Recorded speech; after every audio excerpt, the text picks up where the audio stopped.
ओम नमो भगवते वासुदेवाय। ओम नमो भगवते वासुदेवाय। ओम नमो भगवते वासुदेवाय। नारायणं नमस्कृत्य नरं चैव नरोत्तमं देवीं सरस्वतीं व्यासं ततो जयमुदीरये। नष्टप्रायेषु अभद्रेषु नित्यं भागवत सेवया भगवती उत्तमश्लोके भक्तिर्भवति नष्टिके। मुखं करोति वाचालं पङ्गुलं ते गिरिं यत्कृपातमं वन्दे श्रीगुरुनितारिणं परमानन्दमाधवं श्रीचैतन्येश्वरम्।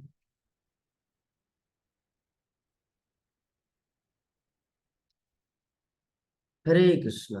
तो आज हम लोग श्रीमद् भागवतम के द्वितीय स्कंद चतुर्थ अध्याय श्लोक संख्या 20 इसके ऊपर चर्चा करेंगे।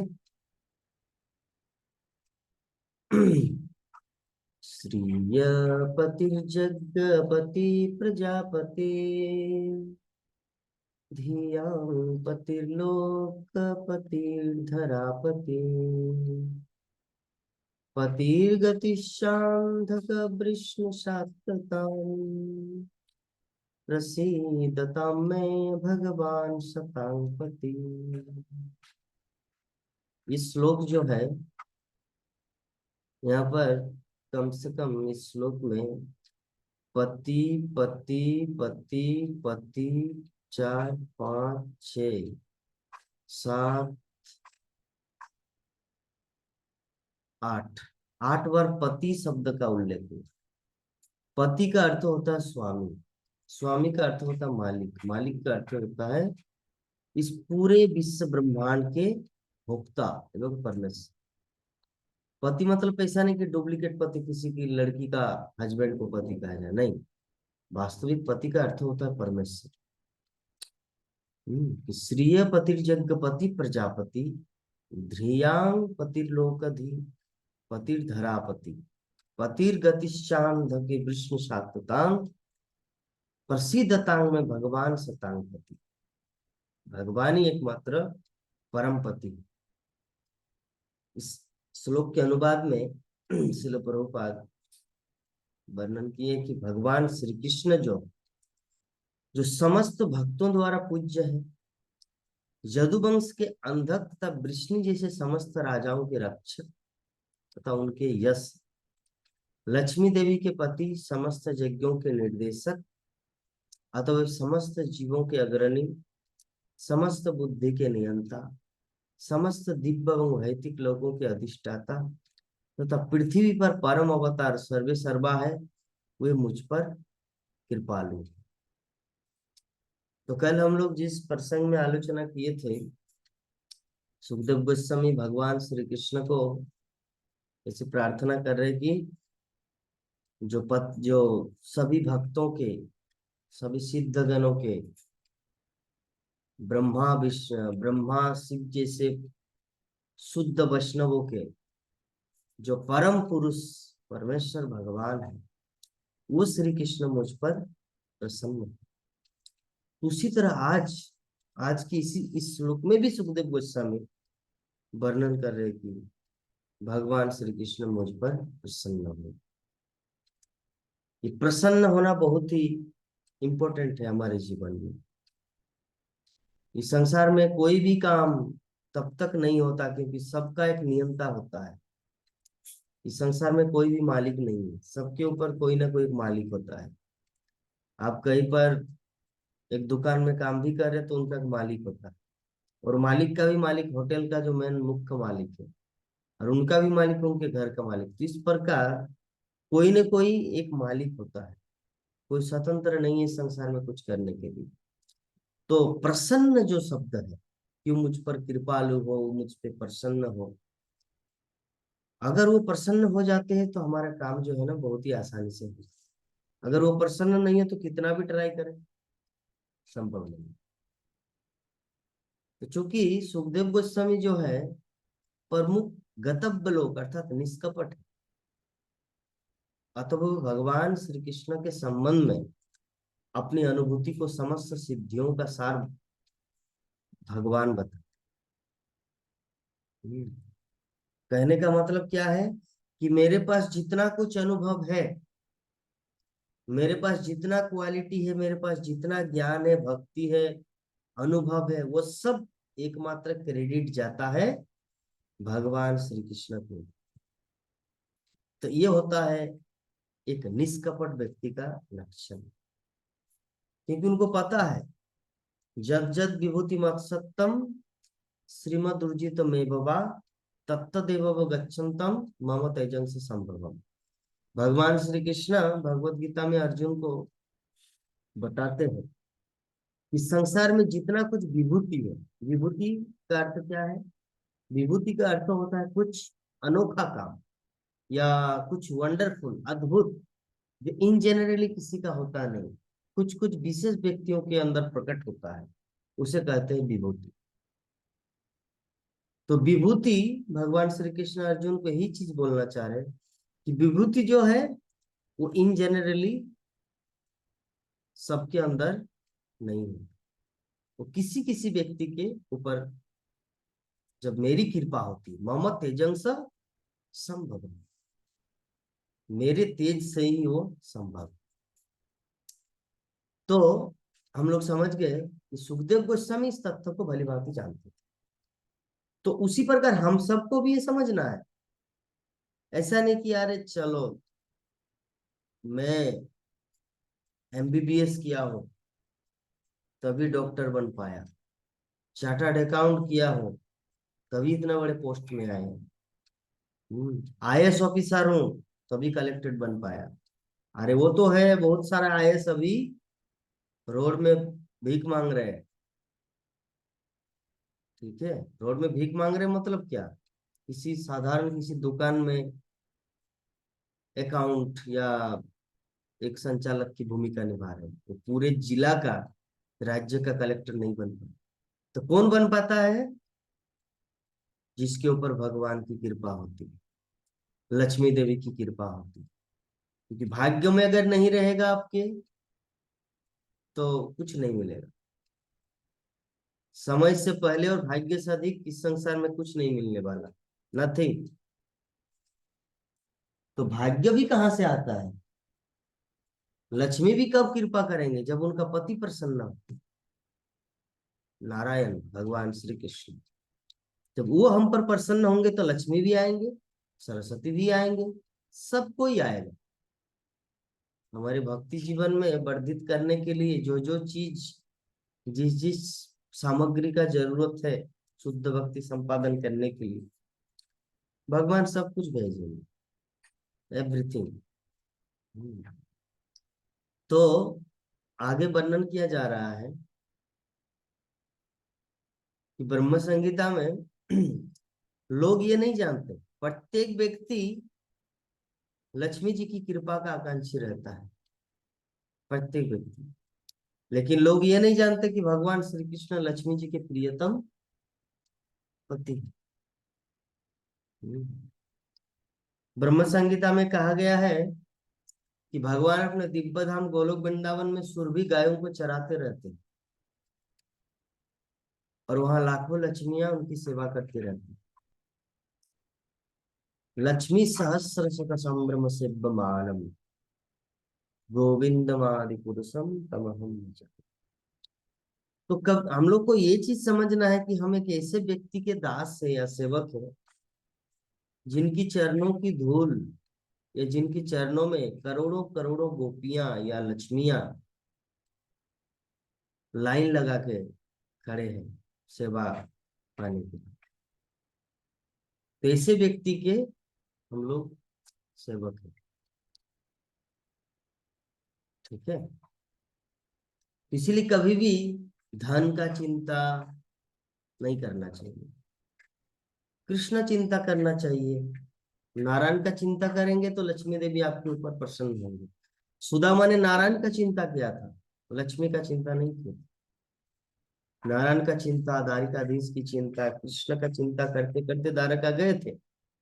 वो नहीं बोले कि आपकी पत्नी तो इतनी धन समृद्धि के मालिक है, भेज दो ना थोड़ा। सुदामा ने नहीं बोला। वो नारायण को प्रसन्न किए, नारायण उनके ऊपर प्रसन्न हुआ। लक्ष्मी देवी स्वतः ऑटोमेटिकली आ गए उनके गांव में। तो ऐसा ही होता है। श्रीयपति अर्थात समस्त ऐश्वर्य के स्वामी भगवान श्री कृष्ण। तो ये सारी लक्ष्मियां उनकी अंतरंगा शक्ति के अंतर्गत आह्लादनी शक्ति की अभिव्यक्तियां हैं। और जब भगवान इस पृथ्वी पर प्रकट हुए तो उन्होंने इस आह्लादनी शक्ति के कार्यकलाप का आंशिक प्रदर्शन उन बद्ध जीवों को आकृष्ट करने के लिए रासलीला के रूप में किया, जो तुच्छ काम वासना के मृग तृष्णा के पीछे दौड़ते रहते। सुखदेव गोस्वामी जैसे महान भगवत भक्त, शुद्ध भक्त ने, जो भौतिक जगत के गर्हित विषय जीवन से पूर्ण रूप से विरक्त है, भगवान की आह्लादनी शक्ति के इस कार्य को काम वासना जोन संबंधित करके कभी विवेचन नहीं किया, अपितु उन संसारी लोगों के लिए जो विषयी जीवन के पीछे दौड़ते हैं, अचिंत दिव्य रस का आस्वादन कराने के लिए इसका विवेचन किया। संसार में मोह की जंजीरों में बद्ध होने के कारण, मूल कारण विषयी जीवन ही है। किंतु सुखदेव गोस्वामी कभी भी संसारी विषय के प्रति रुचि नहीं रखते थे। नहीं भगवान की आह्लादनी शक्ति की अभिव्यक्ति का ऐसी पतित वस्तुओं से कोई संबंध होता है। भगवान श्री चैतन्य महाप्रभु एक दृढ़ सन्यासी थे। यहाँ तक कि वो किसी भी स्त्री को अपने निकट नहीं आने देते, नहीं उन्हें नमन करने तथा प्रणाम करने देते थे। उन्होंने जगन्नाथ मंदिर में देवदासियों द्वारा की जाने वाली प्रार्थनाएं तब, हाँ, प्रार्थनाएं तक नहीं, कभी नहीं सुनी। क्योंकि सन्यासी को स्त्री जाति द्वारा गाए गए गीत, अनुराधा पौडवाल, अलका याग्निक, ये सब गीत सुनने की मनाही है। फिर भी दृढ़ सन्यासी पद पर रहते हुए भी उन्होंने वृंदावन की गोपियों द्वारा की गई पूजा की विधि को भगवान की सर्वोच्च प्रेमा भक्ति के रूप में मान्यता दी। श्रीमती राधा रानी तो इसी लक्ष्मियों में प्रधान है, अतः वो भगवान की आह्लादिनी अर्धांगिनी है और भगवान श्री कृष्ण से अभिन्न है। तो यहाँ पर जो पॉइंट आउट हम लोग करने जा रहे हैं, जिस विषय पे डिस्कस कर रहे हैं, कि चैतन्य महाप्रभु स्ट्रिक्ट सन्यासी थे भगवान होते हुए भी, और सुखदेव गोस्वामी भी परमहंस है। वो तो संसार से विरक्त लिए थे। संसार से विरक्त का मतलब क्या है, पहले समझना संसार क्या है। संसार का अर्थ होता है स्त्री पुरुष की काम वासना को तृप्त करने की जगह को संसार का। तो सुखदेव गोस्वामी इस संसार विषय वासना से बहुत ऊपर थे, परमहंस थे। फिर भी वो भगवान श्री कृष्ण की रासलीलाओं का, लक्ष्मियों का, गोपियों का वर्णन किया। क्यों? क्योंकि ये गोपी, ये लक्ष्मी कोई इंद्रिय तृप्ति हेतु किसी उद्देश्य के लिए जंगल में नहीं आए थे। एक्चुअली भगवान को प्रसन्न करने के उद्देश्य से वो लोग आए थे। एक होता है रस और एक होता है रास। रस का अर्थ होता है हम लोग भगवान से भगवान की भक्ति करके विभिन्न प्रकार के रस का आदान प्रदान करके जो एक आनंद की प्राप्ति होती है, उसे कहते हैं रस। और भगवान हमारी भक्ति के द्वारा, हमारी सेवा कार्य के द्वारा, हमारे त्याग के द्वारा जो आनंद उपभोग करते, दैट इज कॉल्ड रस। तो गोपियों का उद्देश्य जो है, लक्ष्मियों का ये जो कृष्ण के चरणों में जो समर्पण, उनको आनंद देने की जो भावना है, ये कोई भौतिक इंद्रिय तृप्ति की वासना नहीं है। उनका अपना कोई नहीं है कि कृष्ण हम पर प्रसन्न है, इसीलिए हम सुंदर सुंदर वस्त्र पहन के उनके पास जा रहे हैं। कृष्ण प्रसन्न है। इस संबंध में एक घटना है, जब भगवान श्री कृष्ण पांचों पांडवों को लेकर भीष्मदेव के पास गए तो भगवान श्री कृष्ण ने इंडिकेट किया युधिष्ठिर महाराज को कि आप लोग थोड़ा सा अच्छा वस्त्र पहन के चलिए ताकि बहुत सुंदर लगे, अच्छी मुस्कान, अच्छे गले की माला, बैजंती माला, हीरा मणि मुक्ता और अच्छा राज पोशाक पहन के चले। तो भगवान श्री कृष्ण का यह भाव क्या था, क्यों था, क्यों ऐसे पांचों पांडवों को बोले? ताकि भीष्मदेव प्रसन्न हो, क्योंकि भीष्मदेव पांचों पांडवों के पहले से ही बचपन से लेकर अब तक सिर्फ दुख ही दुख देखे, कभी भी शांति या संपन्नता, हंसी खुशी ऐसा कभी उन लोगों के जीवन में देखा ही नहीं, सिर्फ दुख देखा। तो कम से कम जीवन के अंतिम क्षण में जो सरसज्जा में पड़े हुए हैं भीष्मदेव, अगर पांचों पांडवों को एक हंसता खेलता हुआ, मुस्कुराता हुआ चेहरा का दर्शन करे पांचों पांडवों को कि हाँ भाई, मेरे पांडु के पुत्र भी सभी बहुत ही प्रसन्न है, तो इसी अवस्था में अगर वो शरीर त्याग भी देते हैं तो कोई पश्चाताप नहीं रहेगा और उसको इस संसार में पुनः लौट कर नहीं आना पड़ेगा। इस उद्देश्य के लिए भगवान नहीं सकते। तो उसी तरह गोपियां जो है, रास का उद्देश्य होता है भगवान कृष्ण की प्रसन्नता, भगवान को प्रसन्न करना, अच्छा अच्छा ड्रेस पहन के जाना, प्रसन्न चित रहना, दुखी मनोभाव नहीं रहना, तो भगवान उसमें प्रसन्न होते, दैट इज कॉल्ड रास। हम जो कुछ भगवान से आनंद उपभोग लेते हैं, भगवान को दर्शन करके, भगवान की कथा सुन के, उसे कहते हैं रस, भक्ति रस, प्रेम रस। और हमारे द्वारा भगवान श्री कृष्ण जो आनंद की प्राप्ति करते हैं उसे कहते हैं रस। तो सुखदेव गोस्वामी इस तथ्य को जानते थे, इसीलिए उन्होंने गोपियों का ये लीला, रास लीला का वर्णन किया। और भगवान श्री चैतन्य महाप्रभु भी जो इतना स्ट्रिक्ट सन्यासी थे, जगन्नाथपुरी में देवदासियों को अपने सामने तक नहीं आने देते थे, उनका गाना भी नहीं सुनते थे। अगर कोई शिष्य, उनका खुद के शिष्य अगर प्रणाम, तो दूर से, कम से कम आधा किलोमीटर दूर से प्रणाम करते थे, सामने तक आने नहीं देते। इतना स्ट्रिक्ट सन्यासी, लेकिन फिर भी वही श्री चैतन्य महाप्रभु गोपियों की इतनी सराहना क्यों की? हाँ, गोपियों के अप्रिशिएट क्यों किया इतना? क्योंकि गोपियों का उद्देश्य इस जड़ जागतिक, इस भौतिक जगत की नारियों जैसा नहीं था। इस भौतिक जगत की नारियों का किसी पुरुष के प्रति आकर्षण अपनी इंद्रिय की तृप्ति करना, और गोपियों का कृष्ण के प्रति जो मतलब डेडिकेशन था, वो कृष्ण को प्रसन्न करने के उद्देश्य से। और कृष्ण प्रसन्न क्या, ये तुच्छ जोन वासना से होता है? छी, ऐसा कुछ नहीं, ये तो तुच्छ कुछ भी नहीं, ये तो क्या बोलते हैं इसका उदाहरण, रासलीला और व्रत, इस संसार के स्त्री पुरुष का मिलन का एग्जाम्पल कैसे दिया जा सकता है? श्री कृष्णदास कविराज गोस्वामी चैतन्य चरितमृत में वर्णन किए हैं कि जैसे लोहा और सोना, लोहा का कभी भी कंपेयर नहीं किया जा सकता सोना के साथ।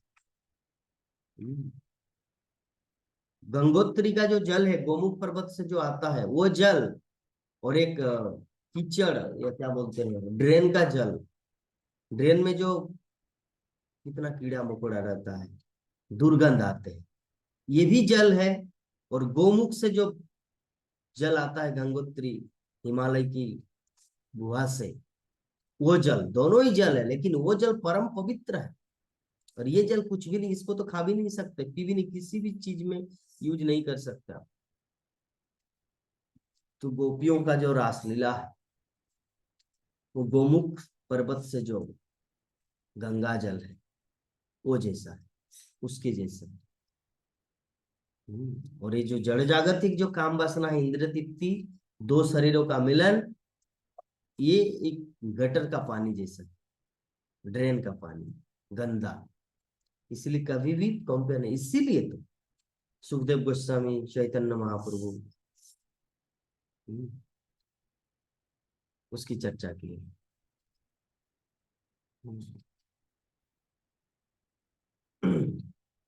तो इसके बाद आगे वर्णन किया जा रहा है कि जीवन में सर्वोच्च लाभ प्राप्त करने के लिए वैदिक अनुष्ठानों में विभिन्न प्रकार के यज्ञों के करने की संस्तुतियों की गई है।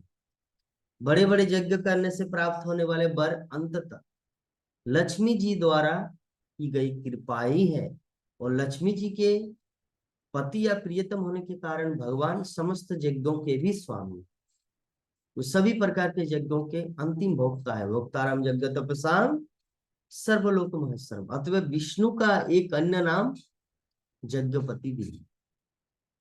तो भगवत गीता में संस्तुति की गई है कि प्रत्येक कार्य यज्ञपति के लिए किया जाए, अर्थात यज्ञार्थात कर्मण्यत्र लोकोयम कर्म बंधन। अगर जीवन में कोई भी काम अगर भगवान विष्णु के उद्देश्य से न किया जाए तो लोकोयम कर्म बंधन, अर्थात इस संसार के बंधन से व्यक्ति बंधन में ऐसे जकड़ जाएगा, इससे छुटकारा नहीं पाए। अन्यथा मनुष्य के कार्य प्रकृति के नियम द्वारा उसके बंधन का कारण है। तो जो लोग समस्त भ्रांत धारणाओं बेलिकम से मुक्त नहीं है, वह छोटे छोटे देवताओं को प्रसन्न करने के लिए यज्ञ करते हैं। लेकिन भगवत भक्त अच्छी तरह जानते हैं कि भगवान श्री कृष्ण ही समस्त यज्ञ अनुष्ठानों के परम भोक्ता है। अतः वो संकीर्तन यज्ञ हम सर्वनम कीर्तनम विष्णु, जो इस कलियुग के विशेष रूप में संस्तुत है, रिकमेंडेड है। कलियुग में अन्य प्रकार के यज्ञों को संपन्न करना संभव नहीं है, क्योंकि व्यवस्था अपर्याप्त है और कुशल पुरोहित भी नहीं मिल पाते। तो यहाँ पे हम लोग देख पा रहे हैं, इसलिए प्रभुपाद तात्पर्य में मेंशन करते हैं कि जितने सारे यज्ञ हैं, चाहे अश्वमेध यज्ञ हो, गोमेध यज्ञ हो, वाजपेयी यज्ञ हो, या छोटे छोटे देवताओं का यज्ञ हो, लाइक जो भी है, यज्ञ का जो अंतिम फल कौन देता है? श्रीमती लक्ष्मी देवी। और लक्ष्मी जी कौन है? किसके ऑर्डर पर देते हैं? वो संपत्ति किसका है? लक्ष्मी जी भले ही देते हैं, वो संपत्ति है कृष्ण का, अखिल विश्व ब्रह्मांड के मालिक, सर्वलोक महेश्वर, समस्त जगतों के मालिक, संपत्ति उनका है। लक्ष्मी देवी को प्रसन्न करते यज्ञ के माध्यम से उनको थोड़ा बहुत मिलता है। लेकिन अगर कोई ये जो यज्ञ है, जितने सारे यज्ञ है, उनका अल्टीमेट पर्याय क्या है? अल्टीमेट रिजल्ट कि लक्ष्मी जी की कृपा पर। तो संकीर्तन यज्ञ क्या है? सर्वनम कीर्तनम विष्णु, अर्थात भगवान की कथा सुनना, भगवान का नाम गाना, भगवान का नाम जप करना, संकीर्तन करना। तो ये जो संकीर्तन यज्ञ है, अगर कोई करता है कि समस्त यज्ञों में सर्वोपरि, फर्स्ट ऑफ ऑल जो दूसरे जितने सारे यज्ञ है इस संसार में, जो विभिन्न युगों में किया जाता था, त्रेता युग में, सत्य युग में, वो इस युग में करना संभव नहीं, क्योंकि उतनी सारी सामग्री को इकट्ठा करना वेरी वेरी डिफिकल्ट, और उस प्रकार के शुद्ध वैष्णव, शुद्ध ब्राह्मण पुरोहित मिलना भी कठिन, जिसके कारण ये जो कर्मकांडीय जो सेक्शन, जो अनुष्ठानिक यज्ञ है, इसको करना लाइक असंभव प्राय है। इसीलिए एकमात्र यज्ञ जो है कलियुग में संस्कृत रिकमेंडेड, वो है हरे कृष्णा कृष्णा कृष्णा हरे हरे, हरे राम राम राम हरे हरे। ये यज्ञ इस कलियुग में, इस यज्ञ के माध्यम से ही व्यक्ति लक्ष्मी जी की भी कृपा प्राप्त करेंगे, भगवान श्री कृष्ण का भी अटेंशन खींच पाएंगे, और जीवन की जो सिद्धि है, समस्त चीज ये हरि नाम के माध्यम से उसको मिलेगा, क्योंकि हरि नाम साक्षात भगवान है। इस संसार में जितना कुछ बड़े बड़े ऋषि मुनि, बड़े बड़े तपस्वी, बड़े बड़े महान भगवत भक्त, वो लोग भगवान की भक्ति किए, सिद्धि प्राप्त किए, भगवान की कृपा प्राप्त की। तो सबने क्या किया? नाम जप, नाम जप की। तो नाम जप भी क्वालिटी होना चाहिए। एक कृष्ण नाम जो तो पाप हरे पापी साधना से तो पाप कर। एक कृष्ण नाम में इतना पाप हरता है, वो पापी का उतना क्षमता नहीं है कि उतना पाप कर सके जीवन में, जितना कि एक कृष्ण नाम से वो हरता है। लेकिन वो नाम क्वालिफाइड होना चाहिए, गुणवत्ता होना चाहिए, भाव विभोर होकर भगवान से प्रार्थना करना चाहिए। जैसे कल श्रील प्रभुपाद एग्जाम्पल दिए श्रीमद् भागवतम के प्रथम स्कंद अष्टम अध्याय कुंती महारानी की प्रार्थना श्लोक में श्रील प्रभुपाद तात्पर्य में लिखते हैं कि हर कोई हरि नाम करता है। एक धनी व्यक्ति जो वो भाव विभोर होकर भगवान का नाम चिंतन नहीं कर सकते, कि उनको लगता है कि मेरे पास सब कुछ है, मैं भगवान की शरण ग्रहण क्यों करूं। तो हो सकता है हरे कृष्ण बोल दिया, उसमें भगवान अट्रैक्ट नहीं होता। लेकिन अगर कोई भाव विभोर होकर कृष्ण कृष्ण कृष्ण कृष्ण कृष्ण चक्रधार, ये है भाव विभोर, अर्थात करुण स्वर से भगवान को पुकार, गजेंद्र हे गोविंद हे गोपाल। हरिदास ठाकुर हरे कृष्णा पूरा मार खा रहे 22 बाजार में, हरे कृष्णा कृष्णा कृष्ण, इसे कहते भाव विभोर। भगवान साक्षात वहां पे प्रकट हो जाते जब इसे भाव विभोरता के साथ भगवान का नाम लिया जाता। ऐसे ही हरे कृष्ण बोलने से थोड़ी भगवान आए, वैसे तो संसार के हर जीव जपते हैं, तो वैसे भगवान नहीं आएंगे। भगवान राधा रमन कृष्ण वो बहुत टेढ़ा है, उतना इजीली नहीं आते, आएंगे लेकिन सीधा नहीं आएंगे, इधर से उधर से इधर से उधर से होता है, सांप की तरह। आप उनको नहीं समझा सकते कि आप ऐसे क्यों आ रहे हैं, थोड़ा देर लग गया, जल्दी आना चाहिए ना। वो स्वतंत्र है, सराट है, जन्मादस्य जब भगवान सराट स्वतंत्र है, वो किसी की बात नहीं सुनते, लेकिन वो जो भी करते परफेक्ट, ये चीज समझ लेना। तो जो भी है, आगे से प्रभुपाद मेंशन करते हैं कि भगवत गीता से 3 अध्याय 10 और 11 नंबर श्लोक में हमें ये सूचना मिलती है कि ब्रह्मा ने ब्रह्मांड में बद्ध जीवों को जन्म देने के पश्चात उन्हें यज्ञ करने तथा संपन्न जीवन बिताने का आदेश दिया। ऐसे यज्ञों के संपन्न करने से बद्ध जीवों को कभी भी जीवन निर्वाह करने में कठिनाई नहीं होती, अंततः वह जीवन को शुद्ध कर सकते हैं। वो देखेंगे कि उनकी उन्नति आध्यात्मिक जगत में सहज में ही हो गई है और जीव का वही वास्तविक स्वरूप। इसमें जो बताया गया है कि ब्रह्मा जब जीव की सृष्टि किया, तो साथ साथ में वैदिक ज्ञान के माध्यम से जीवों को क्या करना है, मनुष्य जीवन का लक्ष्य क्या है, वो भी विधान दिया गया। लेकिन जब लोग नहीं करते तब तो भिखारी बनता है, तब वो दरिद्र अवस्था में आते हैं, क्योंकि जब वो विधि विधानों के नियम को तोड़ देता है तब प्रॉब्लम होता है। अगर कोई विधि विधानों को अच्छी तरह मानते, जैसे सत्य युग में क्या था, सभी धन धान्य से संपन्न थे। क्यों? क्योंकि सभी नियम को पालन करते हैं, शास्त्रीय वैदिक आदेश को पालन करते थे। लेकिन आजकल कोई नहीं पालन करता। अगर कोई करता तो कोई साईं बाबा का कर रहा है, अगर कोई करता तो आसाराम बापू का कर रहा है, कोई भगवान श्री कृष्ण का कर नहीं। That's why problem is happen, problem इसलिए हो रहा है। बद्ध जीव को चाहिए कि वो कभी भी यज्ञ दान तथा तपस्या का परित्याग किसी भी दशा में न करे। अर्थात ये जो वैदिक नियम है मनुष्य के लिए जो मिला है, ये कभी भी त्यागे ना, किसी भी दशा में। ऐसे सभी यज्ञों का उद्देश्य यज्ञपति अर्थात भगवान को प्रसन्न करना है। इसीलिए भगवान प्रजापति भी है। कठोपनिषद के अनुसार 108 उपनिषद है, उनमें से एक उपनिषद है कठोपनिषद। अकेले भगवान असंख्य जीवों के नायक, नित्यो नित्यानाम चेतनस चेतनानाम एक बहुनाम जब विदधाति काम, अर्थात सारे जीव भगवान द्वारा पालित। इसीलिए भगवान परम भूत भृत या सभी जीवों के पालक कहलाते हैं। तो जीवों को उनके पूर्व कर्मों के अनुसार ही बुद्धि प्रदान की जाती है। ये जो कोई बिजनेस में उन्नति करता है, कोई नौकरी के लाइन में चला जाता है, कोई सिनेमा की लाइन में चला जाता है, कोई क्रिकेट की दुनिया में चले जाते हैं, ये कैसे होता है? पूर्व कर्मों के अनुसार उनको ऐसा बुद्धि दिया जाता है। सारे जीवों को एक समान गुण वाली बुद्धि प्रदान नहीं की जाती। क्यों? क्योंकि बुद्धि के ऐसे विकास के पीछे भगवान का नियंत्रण रहता है।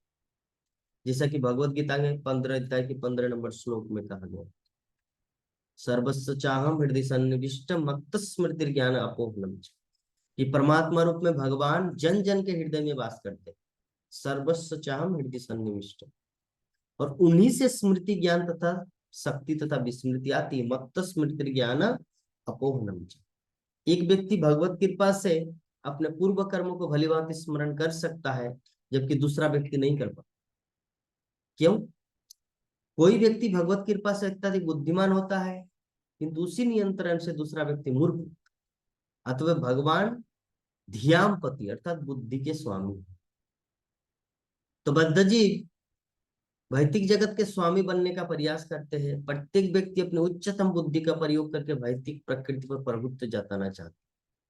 बद्धजीव द्वारा बुद्धि का दुरुपयोग पागलपन कहलाता है, क्योंकि जब तक हमारा बुद्धि का एकमात्र उद्देश्य कृष्ण भक्ति में प्रोग्रेस, कृष्ण चरणों में आत्मसमर्पण कैसे किया जाए, कैसे भगवान को और ज्यादा प्रसन्न किया जाए, कैसे भगवान के लिए भोग लगाया जाए, कैसे भगवान मुझ पर प्रसन्न हो, गोलोक वृंदावन से भी जब देख रहे मुझे प्रसन्न हो, घर में भी जो हमारे भगवान है वो भी मुझ पे प्रसन्न हो, ऐसा कुछ काम करें। अगर ये नहीं होगा तो पागलपन है, बाकी सब पागलपन है। तो मनुष्य को अपनी बुद्धि का उपयोग भवबंधन से मुक्त होने के लिए करना चाहिए, न कि इस जगत में कंफर्ट रहने के लिए, भवबंधन से मुक्त होने। लेकिन बद्धजीव अपने पागलपन के कारण इंद्रिय तृप्ति में ही सारी शक्ति तथा बुद्धि लगा देते, और इस उद्देश्य की प्राप्ति के लिए वो सभी प्रकार के दुष्कर्म करते। परिणाम यह होता कि पागल बद्धजीव मुक्त जीवन प्राप्त न करके पुनः पुनः अनेक प्रकार के बंधनों में पड़ता है। वैदिक जगत में हम जो कुछ देखते हैं वह भगवान की ही सृष्टि है, अतः समस्त ब्रह्मांडों में प्रत्येक वस्तु के वही एकमात्र असली स्वामी है। बद्धजीव भगवान के बस में रहकर इस सृष्टि के एक अंश का ही भोग कर सकता है, लेकिन आत्मनिर्भर बनकर, यही ईशोपनिषद का उपदेश है। मनुष्य को ब्रह्मांड के स्वामी द्वारा प्रदत्त वस्तु से संतुष्ट रहना चाहिए। ये तो निरा पागलपन है कि कोई दूसरे के हिस्से की भौतिक संपत्ति में अधिकार जताने का प्रयास करते। ईशोपनिषद का जो कथन है कि व्यक्ति को जितना हिस्सा उनके लिए मिला है उसी को उसे ग्रहण करना है, ऐसा नहीं कि दूसरा वस्तु किसका है उसको हाथ नहीं लगाना चाहिए। श्रील प्रभुपाद ईशोपनिषद के इस श्लोक में तात्पर्य में उल्लेख करते हैं, मनुष्य को छोड़कर बाकी जितने सारे प्राणी हैं, इवन कबूतर, अगर किसी सड़क में अगर एक बोरा चावल या एक बोरा गेहूं डाल दिया तो कबूतर आएंगे, एक दो दाना लेंगे, फिर वो उड़ के चले जाएंगे। लेकिन अगर वही बात मनुष्य का हो तो पूरा 2-3 बोरा लेके पूरा उठा के ले जाएंगे, उनका जितना जरूरत हो वो नहीं, वो सब ले जाएंगे। तो मनुष्य को छोड़कर बाकी सभी प्रकृति के नियम को पालन करता है। दैट्स वाई उन लोगों का पाप नहीं लगता। पाप मनुष्य को क्यों लगता है? क्योंकि मनुष्य प्रकृति के नियम अनुसार चलता नहीं, मनुष्य अपने मन माने ढंग से काम करता है। ज शास्त्र विधि मुत्सृज्य वर्तते काम कारत न स सिद्धिम अपापनोति न सुखम न पराम गति। मनुष्य क्या करते हैं? शास्त्र विधि को त्यागता है। जो शास्त्र विधि उत्सृज्य वर्तते काम करता, अपने मन माने ढंग से काम करता, न स सिद्धि, उसे न सिद्धि मिलता है, न सुखम न पराम, न सुख मिलता है न अगले जीवन में भगवत प्राप्ति। ये होता है प्रॉब्लम। लेकिन बाकी जो है, जैसे कोई चूहा है तो अगले जीवन में वो बिल्ली बनेगा, अगर कोई मछली है तो अगले जीवन में वो जलचर से स्थलचर प्राणी बनेंगे। वो बाकी जो है ना वो अपने नियम के अनुसार चलते, लेकिन यही थोड़ा गड़बड़ करता है मनुष्य। तो ब्रह्मांड के स्वामी बद्ध जीवों पर अपने हेतु की कृपा अवश्य अपनी शक्ति आत्म माया के द्वारा बद्ध जीवों के साथ युक्त संबंध स्थापित करने के लिए अवतरित होते हैं। भगवान क्यों आते बारंबार? क्या जरूरत है यहाँ पर इस कचड़े जगह में आने का, नरक में? यहाँ पर आने का उद्देश्य एक ही है कि जीवात्मा भगवान को देखे, भगवान की लीला को देखे। क्योंकि भगवान यहाँ पर आकर लीला इसलिए करते हैं, अन्यथा भगवान की तो नित्य लीला गोलोक वृंदावन वैकुंठ में सब समय होता रहा। लेकिन वहां का लीला अगर जीवात्मा सुने, अरे ये तो वहां की बात है, यहाँ पे थोड़ी होता है। लेकिन यहाँ पे भगवान लीला करते ताकि यहाँ की लीला को सुन के देख के अट्रैक्ट होकर जीवात्मा भगवान के साथ सम्मिलित हो जाता, तब वो गोलोक वृंदावन चला जाता। इसी कारण, यही कारण है कि भगवान यहाँ पे लीला प्रदर्शन करते। वे सबों को उनके नियंत्रण में कुछ हद तक झूठे ही भोक्ता बनने का बजाय अपनी शरण में आने के लिए आदेश होते हैं। इस संसार में हर कोई जीव अपने आप को मालिक समझता है, एवरीवन, जबकि हर कोई कृष्ण के नित्य दास। जब इस तरह अवतरित होते हैं तो ये दिखा देते हैं कि उनमें भोगने का कितना बड़ा सामर्थ्य। और एक साथ 16,000 पत्नियों के साथ विवाह करके भोग की अपनी शक्ति का प्रदर्शन उदाहरण के तौर पर करते हैं, ताकि जीवात्मा को ये भ्रम न रहे कि असली स्वामी या परम आत्मा या परमेश्वर या सर्वशक्तिमान एकमात्र कृष्ण है। लोगों का यह भ्रम को हटाने के लिए भगवान ये सब लीलाएं। बद्ध जीव केवल एक पत्नी का पति बनकर गर्व का अनुभव करते, लेकिन भगवान इस पर हंसते हैं। बुद्धिमान व्यक्ति जान सकता है कि असली पति कौन है। असली पति कौन है? वास्तव में भगवान ही अपनी सृष्टि की सारी पत्नियों के पति। लेकिन भगवान के वशीभूत बद्ध जीव अपने को एक या दो पत्नियों का पति होने पर गर्व का अनुभव करते। महाराणा प्रताप की इतनी पत्नियां थी, राजा जयचंद की इतनी पत्नियां थी, अकबर का इतना पति। अरे वो सब क्या है? कठपुतली कहाँ का। भगवान का पूरी सृष्टि में जितनी जीव है सब एक एक स्त्री है, सब शक्ति है। तो समस्त शक्तियों के, समस्त पत्नियों के मालिक है कृष्ण। क्या वो 10-15 शादी किया और अपने आप को दिखा रहे हैं? इस श्लोक में वर्णित श्रील प्रभुपाद अंतिम कंक्लूजन दे रहे हैं। विभिन्न प्रकार के पतियों की ही योग्यताएं भगवान श्री कृष्ण को ही शोभा देती। अतएव सुखदेव गोस्वामी ने जदुवंश के पति तथा गति का विशेष उल्लेख किया है। जदुवंश के सभी सदस्य जानते थे कि श्री कृष्ण ही सब कुछ है, और जब उन्होंने पृथ्वी पर अपनी दिव्य लीलाएं समाप्त कर ली तो सभी उनके पास लौटना चाह रहे हैं। जदुवंश का विनाश भगवान की इच्छा से हुआ, क्योंकि इसके सदस्यों को भगवान के साथ भगवत धाम वापस जाना था। जो जदुवंश का संहार परमेश्वर द्वारा सृजित एक भौतिक प्रदर्शन था, अन्यथा जदुवंश के सारे सदस्य तथा भगवान नित्य संगी। अथवा भगवान समस्त भक्तों के मार्गदर्शक है, इसीलिए सुखदेव गोस्वामी ने प्रेम पूरित अवश्य भगवान को सादर नमस्कार किया। तो ये है श्रीमद् भागवत। इस श्रीमद् भागवतम की कथा, श्रीमद् भागवतम का फिलोसॉफी, ये भगवत तत्व का ज्ञान जितना हम लोग ग्रहण करेंगे, जितना हम लोग श्रवण करेंगे, उतना ही हम लोग भक्ति जीवन में उन्नत होते रहेंगे। और मनुष्य जीवन का एक ऐसा क्षण आएगा कि जब हम लोग परिपूर्ण रूप से कृष्ण प्रेम को समझ सकेंगे और भगवत धाम जाने की पूर्ण रूप से योग्यता जो होना चाहिए, वो समस्त योग्यता हमारे अंदर है। देखिए श्री कृष्ण हम सबको सब कुछ प्रदान करेंगे जैसा हम लोग चाहेंगे। अगर उनको हम लोग संपूर्ण 100% रूप से प्रेम करना चाहेंगे तो भगवान उसी रूप में रहेंगे। अगर थोड़ा सा उनको हेला करेंगे, हेला मतलब नेग्लिजेंस अरे करेंगे, तो भगवान भी उसी रूप में है। इसीलिए हम लोग को सीरियस होना है भक्ति जीवन में। अच्छी तरह सोलोमाला का जप करना है, शुद्ध भाव से श्रीमद् भागवत कथा को श्रवण करना है, भागवतम का अध्ययन करना है, साधु संग करना है, मंदिर में भगवान के श्री विग्रहों का दर्शन करना है, घर में जो विग्रह है उनका सुंदर ढंग से पूजा पाठ करना है, उनको यथा समय में भोग लगाना है, उनको खिलाना है, पिलाना है।